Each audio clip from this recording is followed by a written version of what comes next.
All right, hey, how y'all doing? We are back for another review, and we are on I can't remember, episode something, maybe 4 or 5. It'll be in the description of the final season of How to Get Away with Murder. So we are going to jump into the review. All right, so on last episode, Frank is hurt really bad. Michaela finally faces her dad. They're finally going to have a conversation. Asher's sister is there, kind of wanting him to come home to help out with his mom because she's having a really bad episode of sorts. And Sam has decided not Sam, Gabriel. Gabriel has decided to confront Annalise on her seduction of Sam and subsequently taking him away from his mom. So we're in this episode and we see that Annalise is replaying the tapes that Gabriel brought her, and she's kind of upset that she did seduce Sam, and she has a role to play basically in the whole incident. And they kind of she confesses her love to Sam on the tape, and while she's doing that, Bonnie calls her about Frank, and I guess this is where she finds out that Frank has been hurt and he's not doing well. So, Annalise rushes to the hospital, and Sam is like throwing up. I keep calling him Sam. Frank. Frank is throwing up blood, and he's not doing very well. So it's kind of touch and go at this point. We're kind of playing it by ear just to kind of see what is going to happen with Frank and his extensive injuries. So we rewind, we kind of rewind back and we go back to the abandoned building. Last week, Frank walked into the abandoned building and people walked in behind him. Well, the people that walked in behind him were Lo's brother. And they tell Frank that he needs to help him find Laurel. They were following him to see if he would lead them to Laurel, but he didn't because nothing was in the safe house that from the tip he got from the cab driver. Right? So Laurel's brother let him know, like, hey, you need to help us. Like, you need to help us. And Frank is like, no, I'm not helping y'all. Like, he's just not with it. So they tase him and he is hence kidnapped. Okay, so we are back from the commercial break, and I never caught his name, but the dude that Connor and Asher had a threesome with on last episode is in the kitchen making breakfast, just getting real comfy.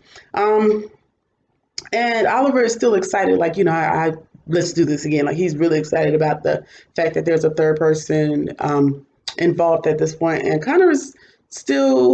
Oliver's excited about it, while Connor is not. He's still uncomfortable with the whole situation, but he's not saying anything. So I guess he's just going with the flow at this point. We also see that Michaela finds out that her mom was actually a one-night stand, and that they basically decided not to say anything. So Solomon and Michaela's mom decided, hey, you were a one-night stand, so let's just allow your boyfriend to raise Michaela as her own. However, Solomon was kind of keeping an eye on Michaela through Annalise throughout the years. Annalise, was kind of tasked to look out for her. So I'm going to assume through this final season, we're going to figure out how Annalise has been tied to each student, because it seems like she has a personal connection in some sort to every single student. Kind of with Wes, she knew his mom. With Michaela, she knew her dad. Basically with every student, she knows them personally, but not really. She has some kind of connection to them legally by some aspect. So Solomon kind of tasked Annalise to look after Michaela at this point. So I guess makes sense. It's some sort of consolation, but not really. All right, so we jump back to Asher and his sister. Never caught her name, but and she tells Asher that, hey, their mom is really sad and she's having like a major depressive episode. She hasn't left the house in months, and that she's afraid that her mom's going to hang herself, kind of like their dad did when he committed suicide. And so that that you don't want your parent to harm themselves. He may be compelled to go home. We'll see if that develops throughout the episode. But the police we move on in the scene, and we see that police are asking Annalise, Nate, and Bonnie, like, what happened? Do they know anything? And Annalise is like, y'all know what happened. It was the Castillos. Like, go ask them questions. Like, we're just here to make sure he's fine. And they're just there kind of, doing their official police reports because we know, like, Frank is a ex-con. So, of course, the cops are going to want to know what happened to him. Well, actually, at this point, nobody knows because he showed up, kind of incapacitated. So nobody can answer their questions. So that really makes sense to ask at this point. But as Bonnie is sitting there, Frank starts to react, and I'm thinking he's gonna like come to. However, he's kind of thrown up, and he's having like an attack of sorts. And then they have to sedate him. But before he passes out, he Bonnie asked him, was it Xavier? Was it Laurel's brother Xavier? And he just keeps saying that Laurel, as if Laurel wasn't there. So I'm confused as to if Laurel showed up at this point or what happened. Like, what role does Laurel have in Xavier torturing him and possibly, giving him all these injuries if Xavier's question is, if Xavier's demand is, hey, you need to help us find Laurel. So we'll see. All right, so we are back from yet another commercial break, and we see that Xavier, after they tased him and knocked him unconscious, that they have him tied up, in a torturistic fashion. Is torturistic a word? It's going to be a word today. Basically, they're going to torture him in order to force him to help them find Laurel, because I'm assuming at this point he has more clues than they do as to where Laura is. And Xavier lets him know, hey, somebody in your camp is an FBI informant, but I'm not going to tell you who until you help me find Laura. And Xavier won't tell him exactly who the person is, but we know that it's somebody close to them. So it could be Bonnie, could be Tegan, could be one of the students. We don't know at this point, and Xavier's not telling until Frank helps him find Laura. And instead of making a decision, Frank just kind of insults him, and they commence to whipping his ass. So Frank's not going to help them, I guess is the gist, which is why he got beat up. So we move over to Tegan's office, and her wife shows up, and I find it interesting in this scene that Tegan has her hair down. Ever since Tegan has been introduced to this cast, her hair has been up. She's been very professional and sleek, and very put together. So that's just kind of a sign of foreshadowing to me. Like this her wife kind of softens her in an instant, because Tegan is very hard. She gives me a personality in this character that's very reminiscent to Annalise's. So to see her with her hair down, lets you know like this person kind of softens her, and hopefully she doesn't kind of fall back in love with her because her wife has moved on, and so she may get back in her feelings. We'll see. Anyway, we move on, and we see that Michaela has more questions for her dad, and just going to know why you left me, blah, blah, blah. And he was like, well, if it's any consolation, I would like to hire you on as my business partner with the venture that he has to help women out, the $500 million or $50 million, whatever the number was.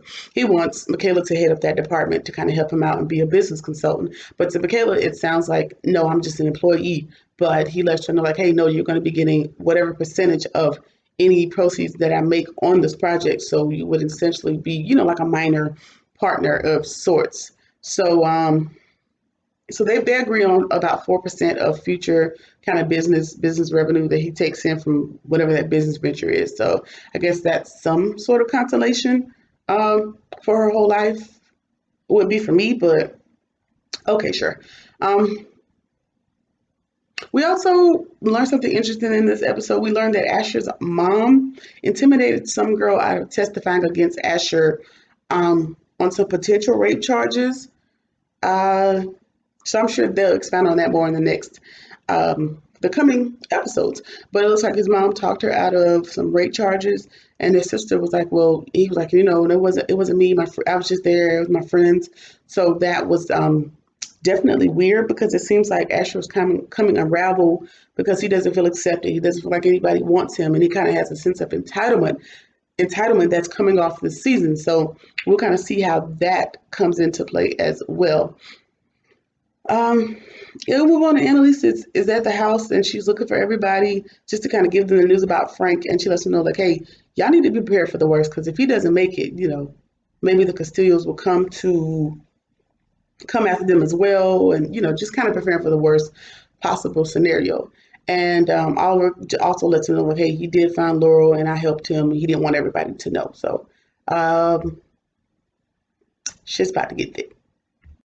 All right, back from yet another commercial break, and we're back in the basement with Frank and Xavier. And Xavier tells Frank, like, hey, it actually wasn't me that it actually wasn't Laura that cleaned out the safe deposit box. It was our sister Jamie. And they kind of, she turned around and we see that that's Laurel's hair color, but it's not Laurel's face. Basically, it's their sister that actually went to empty out the safe deposit box. And Xavier also lets them know, like, hey, there were actually signed confessions from Wes in the safe deposit box, confessing that he killed Sam and that Annalise helped him cover it up. Which, okay, that could be definitely very incriminating to Annalise.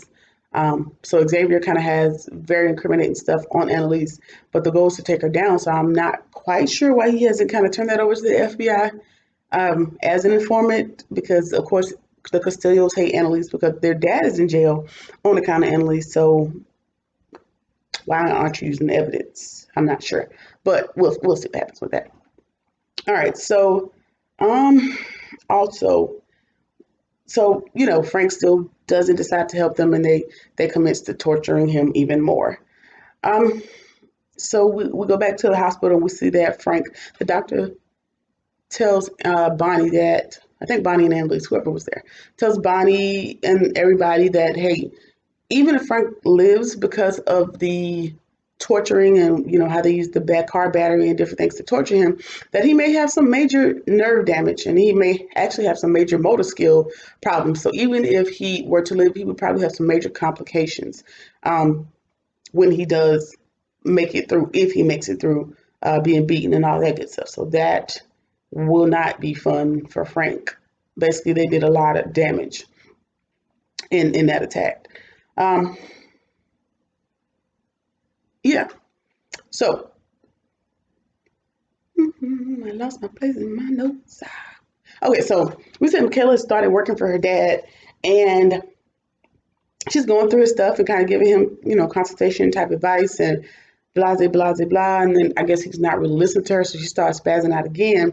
And, she gets upset or whatnot. And he asks her, how can I fix it? How can I fix it? How can I make this better? And she just comes right out and she's like, what, just give me money. Just give me a lot of money to compensate me for my time, my pain, misery, all that good stuff. And he basically, and she tells him, like, hey, I don't even want a lump sum. I want continual payments from you.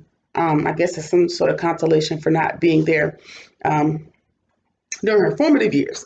And he wrote her a blank check. He gave her a blank check and he told her, fill it in for what you think you're worth. So I'm assuming that's some sort of test, because if he's a millionaire, whatever amount she writes probably won't mean much to him. Probably just to kind of see what she thinks she is worth in this scenario. So we'll see what Michaela does with this check. So we go back to Tegan's office, and her wife are talking, and she learns that her wife broke up with the guy that she left Tegan for. So Tegan's mad because she feels like they should have lasted, because he was the reason that they broke up. Don't know what to do with that information. All right, so Kayla finally gets home from working with her dad, and she's been missing. Her phone's been off all this time, and everybody's kind of back briefing her on everything that's happened with Frank and, all the new discoveries with Laurel. And, yeah, she's back briefing her because she's been gone for the whole weekend. And somebody rings the doorbell, and Connor answers the door, and it is Asher's sister. She is there, and she seems to have some sort of chip on her shoulder. Okay, so we are back from the break, and I guess we are realizing that Asher's sister is kind of mad with the other students because Asher considers them to be his family. And I guess with her being his actual family member, she is upset with that fact, and she's kind of challenging them, like, do you know his middle name? Do you know what he likes? Da, da, da, da, da. The students get some of the stuff wrong, and Michaela's like, well, I was dating him for a certain amount of time, and blah, blah, blah, blah, blah. And, she's challenging Asher's sister. And Asher's sister gets mad, and now she's ready to go home, and blah, blah, blah. So they leave. We also realizing this scene that Nate is still obsessed with implicating Tegan in his father's murder, so he's still on that whole spiel. Speaking of Tegan, Tegan has decided to get drunk and she shows up to Annalise's house and she admits that she was still in love with her ex. So I'm assuming at some point during this episode she's going to confess that to the ex and we'll see what becomes of that. Annalise is at the hospital with Bonnie and Frank, and she admits that she went after Sam. Well, Frank is out of it. He's asleep, and she admits to Bonnie like she went after Sam, and it was only because she didn't want to admit to the fact that she was gay. So that is her main reasoning for pursuing Sam, not because of love, companionship, any of those things, just because she didn't want to admit that she was gay, basically. All right, so we move on and we see that Annalise asks Gabriel to come over, and she tells him she did go after Sam, but that was because she didn't want to be alone. So she tells Gabriel she didn't want to be alone. She tells Bonnie it's because she didn't want to admit she was gay. The truth is somewhere in between those two. Whatever. We move on, and Michaela tells Connor that she comes to the realization that she has to dump Gabriel for Asher. Crickets. Okay, Michaela. That's definitely the more appealing choice of the two. All right, cool, sure. Yeah, so we go back to Annalise's apartment, and she tells Gabriel that I will tell you anything you want to know about Sam. I guess she feels guilty, and she wants to atone yet again for her role in Sam leaving Gabriel's mom. And that she chose Sam, and she lets Gabriel know that she chose Sam over Eve because he looked like her acceptable vision for her life. Because he was accepted in social circles, basically because he looked great on all the boxes that people should normally check. Not because she, cared, but because that was society's acceptable version of what her life should have played out to be. Which, okay, that would kind of play into why you ended up being an alcoholic and kind of throwing yourself into your work because you were never completely happy at home, but okay, we'll go with that. Yeah, so we go back over to Tegan's office, and her wife comes back, and she admits that she misses her. But the wife tells Tegan that she doesn't miss her, and she wasn't in love with her when she left, or even now, and that she just wants things to be done with her. And Tegan, accepts the fact while she's there, but when she's gone, she kind of loses it at that point. All right, so Asher's sister doesn't like any of the students, and she basically lets him know that he's desperate to be accepted by them. All right, cool, whatever. She begs him to come home, just to help out with the mom. So we're assuming he's going to go home at this point. And we also learned that Annalise tells Gabriel that, hey, she kept trying to have children with Sam because Sam kind of wanted a Gabriel. So, you walked away from your first family, so you kind of wanted to recreate that with Annalise, which is why they kept trying to have children, even though it wasn't successful in the past. I guess to sort of soothe the fact that you walked away from your son. Okay, I guess I don't think that makes sense to create a new child because you walked away from one, but okay, Sam, we'll go with that. All right, so Bonnie's sitting there, and Frank starts having trouble breathing, and she calls Annalise in a panic, and then we cut to commercial. So we'll see what happens. I hope Frank doesn't die. All right, so we get back from the commercial break, and we actually learned that Frank, he's having an episode or whatever, but he was able to communicate to Bonnie a little bit, and he wakes up, and what we learned is that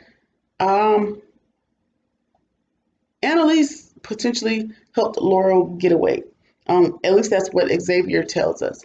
Xavier tells Frank that Annalise's secret bank account that I mentioned a couple episodes ago, the secret account that had $208,000 in it was from the secret investment group that Laurel was owner in, and that may have been some sort of payment to Annalise for some reason, and subsequently she helped Laurel to escape or to remain hidden for whatever reason or not. And we're assuming at this point that Annalise knows where Laurel is, but now Frank, not Bonnie is kind of looking, or Frank and Bonnie may be looking at her some sort of way. So Tegan signs the divorce papers and she sends her wife on her way. And as the wife is leaving, Nate walks out of the shadows. So I don't know what questions he's going to have for her. All right, so we move on, and Frank asks Bonnie if she believes that Annalise actually helped Laura, and she doesn't believe that Annalise helped Laura to escape. Neither of them, I guess they both come to the conclusion that they don't believe Annalise knows where Laura is. Don't know why, because that's definitely not outside of the realm of possibility when it comes to Annalise, but we're just going to go with it. Um, and then while we're laying there, I guess Frank comes to a realization that Bonnie's always been there and she's always been helpful and always been consistent and always had Frank's best interest in heart. And he expresses his love for Bonnie. So are Bonnie and Frank gonna end up together? Because that would be awkward, in my opinion. Because they've been thugging it and killing people and covering up for Annalise and doing all this good stuff for years. Like y'all kind of family at this point, but we'll see. We'll see what happens. It's the last season, so anything is possible. It's the final season. All right, so anyway, Annalise runs home and she checks her secret banking account, and all the money is gone except for like $2. So somebody has taken all of that. That 208K is gone. And then she calls Solomon and she lets him know, like, hey, Solomon, that favor you asked me 4 years ago, it is time to pay retributions. It's time to pay up. So she's trying to come up with some money and quick. I don't know why, but she definitely is. Um, Asher and his sister goes home, and we kind of see his mom's place is definitely in disarray, and she's, kind of overwhelmed with emotion at the sight of her son. So she definitely missed him. We'll see more about that, I'm sure, a little later down in the episodes. So yeah, we're at the end of the episode, and we see that they're at the apartment complex, which I'm assuming is kind of where Gabriel and Asher live, in separate apartments. And there's blood everywhere. And Tegan is at the bottom of the police tape, and she's like, "Hey, I need to get up and see my client. Are you guys trying to cover up evidence?" Da da da da da. And we pan up the stairs, and we just see a pool of blood in someone's apartment. So we're getting closer to finding out who's dead and why. So we will see what happens in the next episode. Of How to Get Away with Murder, and we'll see how this thing ends. I hope they kind of answer all the questions and put a nice little pretty bow on everything, even though that is not how life works. I hope that happens for my sanity. So I'll catch you on the next episode. Peace.